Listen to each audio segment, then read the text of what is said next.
안녕하세요. 나누리병원 척추센터 임지연 원장입니다. 오늘 여러분과 함께 얘기 나눠볼 영화는 터널입니다. 딸 생일날이죠. 생일을 가족과 함께 보내기 위해서 생일 케이크를 사들고 차를 몰고 집에 가는 과정에 터널이 무너지면서 그 안에 갇히게 됐는데요. 하정우 씨는 그때 한 78% 정도 남은 배터리와 주유소에서 기름을 넣고 받은 생수 2병, 그 다음에 딸 생일 때 가져가려고 산 케이크, 요것만 가지고 터널에 갇히게 됩니다. 자, 여기 보면 여러 가지 의학적인 또 재밌는 생존에 관한 비밀들이 하나씩 밝혀지게 되는데요. 여러분들과 함께 좀 파헤쳐 보이기로 하겠습니다.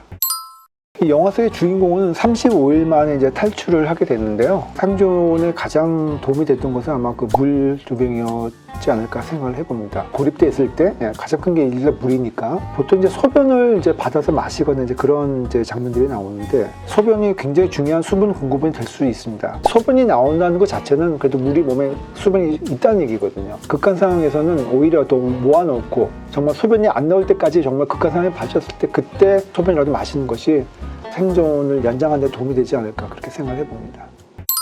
고립된 상황에서 음식물이 없을 때 생존하기 위한 그 열량이 꼭 필요할 수 있겠죠. 그럴 때 필요한 것들이 고열량을 낼 수 있는 음식들이죠. 그래서 등산이라든지 아니면 캠핑을 갈 때 비상식량 같은 거 준비하지 않습니까? 그때 보통 초코바라든지 초콜릿, 사탕 이런 것들 준비하게 되는데, 만약에 혹시 고립이 되거나 음식물이 떨어진 상태에서 오랫동안 생존을 해야 될 경우가 생긴다면 고열량을 낼 수 있는 그런 음식들이 가장 필요한 것들이 그런 것들이 아니라고 생각이 됩니다. 하지만 제일 중요한 것은 어쨌든 물입니다. 물이 없다면 저희가 며칠도 사실 생존하기 좀 어렵죠.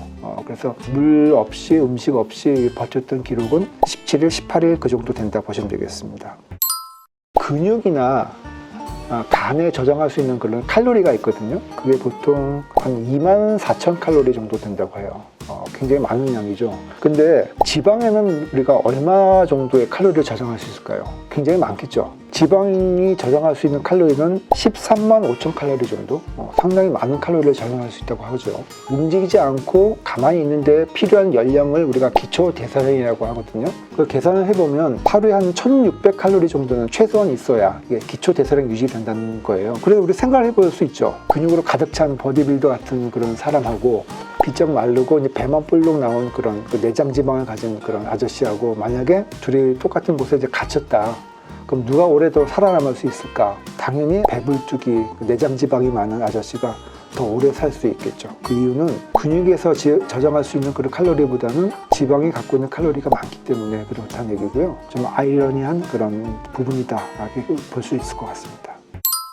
현대인들이 과거와 다른 질병들이 많아졌잖아요. 그 중에 하나가 공황장애라고 하죠. 각박한 현대사의 어떤 스트레스를 견디지 못하고 심리적인 불안 상태가 생기는 것을 우리가 공황장애라고 하는데, 공황 상태에 빠지거나 심한 스트레스에 빠지게 될 경우에 과호흡 증후군이라는 게 발생할 수가 있습니다. 이 과호흡 증후군은 갑자기 숨을 막 급하게 쉬는 경우를 말씀드릴 수 있는데요. 숨을 급하게 들이마시고 내쉬고 이런 걸 반복하게 되면 우리 몸 안에 있던 그런 이산화탄소가 빠져나가게 됩니다.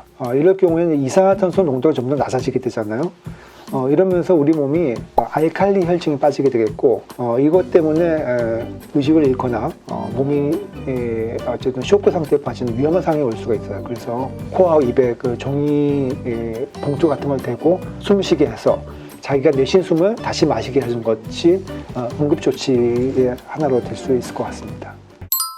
한정된 공간에 갇혀 있을 경우에 터널이 무너져서 깔렸다든지 그런 경우에 가장 생존에 필요한 건 어쨌든 물이고요. 전체적인 터널이 완전히 무너진 경우는 폭탄을 터뜨리지 않고서는 일어날 수 없는 일이니까 지금까지도 그렇고 앞으로도 터널이 무너져서 문제되는 경우는 아직 한 번도 없었기 때문에 그런 부분에 대해서는 안심하셔도 되지 않을까 생각해 봅니다.